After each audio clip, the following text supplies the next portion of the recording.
Donald Trump's coronation was supposed to be the gold-plated, star-studded convention like none other.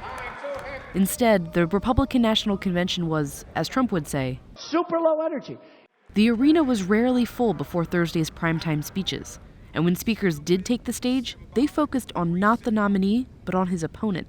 Many in public office don't enforce or respect the rule of law. Isn't that right, Mrs. Clinton?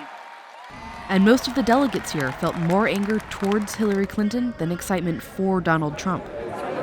Go screw Hillary. She's a criminal. She should be in prison.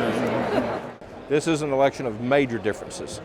And so we need to highlight those things that we think are the strengths of the Republican Party. But at the same time, we're not going to back away from those things that we think the Democrats need to be called out on, specifically Hillary Clinton.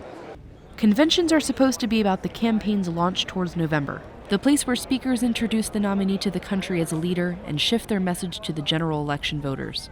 But with the Republican Party still fractured, it's one way to unify the GOP, meaning instead of unifying behind a candidate, unify against one. Although some speakers skewered Clinton so much that Republicans even wondered whether it had gone too far. Guilty or not guilty?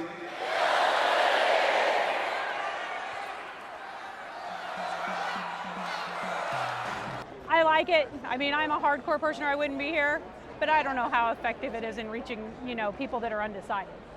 The most talked about parts of the convention were not good for Trump, like when the delegates tried to have the rules changed they could vote their conscience, or when former rival Texas Senator Ted Cruz, one of the few speakers who filled the arena before Thursday, refused to endorse the nominee. Stand and speak and vote your conscience, vote for candidates up and down the ticket.